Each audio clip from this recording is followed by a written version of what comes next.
DCA 10 by 10. We've moved out into the atrium now. We're now standing in front of a beautiful statue, but more importantly, I've got JP from Legrand. How did your speech go? Yeah, went good, thanks, Mark.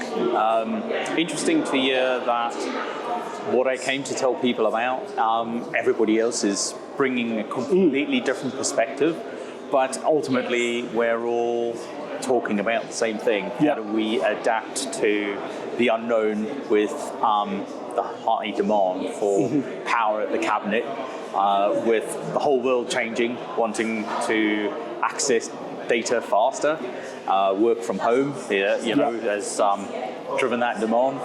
And interestingly, we're on the right track as a manufacturer, providing a solution because everybody else is in the same boat. Yeah. We're not going off on a tangent and trying to develop, reinvent the wheel. So, yeah, it was good. Yeah. So I'm just going to ask you now, because we haven't got a lot of time. Give us a little brief synopsis of what your presentation was about for people that didn't hear it. Okay, so we have changed our whole perspective on how to look at a data center, because historically you would get excited by the power going to a data center, because that's where all the big kit was, and you knew that it was going to be the majority of your project. Yeah. Nowadays you have to completely flip that on its head, and you have to look at what's the customer, the end user, going to require.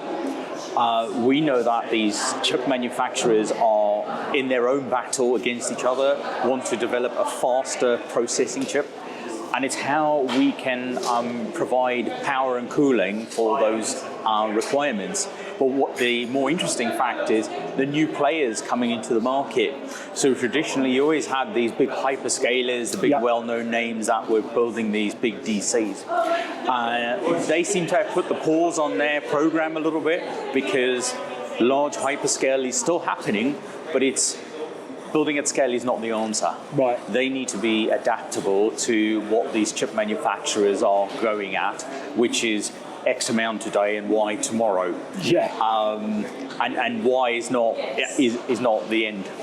So we're seeing a lot of what we call neo-cloud customers coming into the marketplace, and the speed at which they need to fulfill their agreement, because 9 out of 10 times they're signing the agreement with a chip manufacturer as they saying, we're going to take this space and we're going to just develop it and deploy it. That is the challenge, but it's the exciting part of the industry as well. You've almost killed my last final two questions for you. I was going to ask you what I've asked everyone else is, so I'm going to have to change them questions slightly for you, JP. Thank you very much. What do you see as the biggest, real short-term challenges? What are we going to face in the next 6 months? I think we are, it's the uncertainty. The next 6 months is just as good as asking what's the question for the next 6 years. I know. We know what's on the horizon, but that target keeps on moving. So as a manufacturer, we can only develop products that fast, even though our entire roadmap for data centers is based on what the market is asking us for. As we kind of get close to that, we need to move the target again and again and again. Just keeps going out of reach all the time. Yeah, to the extent where we have no idea where it's going to end. We look, everything has its limitations. Thermodynamics can only do so much. Cooling can only do so much. So at some stage, it has to come to a point. Right. But I think we're still a way off. So what you're saying is we're going to be constrained by the laws of thermodynamics. Yeah, absolutely. That's the only thing that's going to. It's the only constraint, really, isn't it? Yeah. Yes. Awesome. And power is obviously, an issue. We're talking to a few organizations about small nuclear reactors that they want to deploy for sites, because there just isn't enough power for these DCs. So we're finding that DCs are getting smaller, power is getting bigger, and there's not enough power always to deploy, because they need to deploy faster as well. So it's a vicious circle. And of course, at the same time, it's increasing lead time, because demand is outstripping supply. supply, Yeah. which is a nice position to be in when you're a Well, manufacturer. you're in the business, yeah, it's lovely. The only challenge you have then is, because everybody's in that boat, every single end user, every single chip manufacturer, there's a huge knock-on effect. So that's the big challenge we face, yeah. Love that. One final question. Thank you so much for your time so far.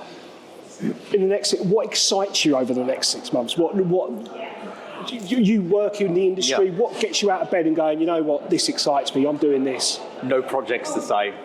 It's what you think isn't going to be required often is not, and it's exciting because it's challenging, but it's just exciting when customers come to you to ask you to almost break the laws of physics by developing something that's not ready yet, and you think, wow, okay, how am I going to do that? And that's the bit I enjoy. That's the bit you enjoy. Yeah. That's absolutely awesome. JP, thank you so much for your time. Pleasure. Thanks, Get back to the presentations. Thanks. Take care. Bye-bye.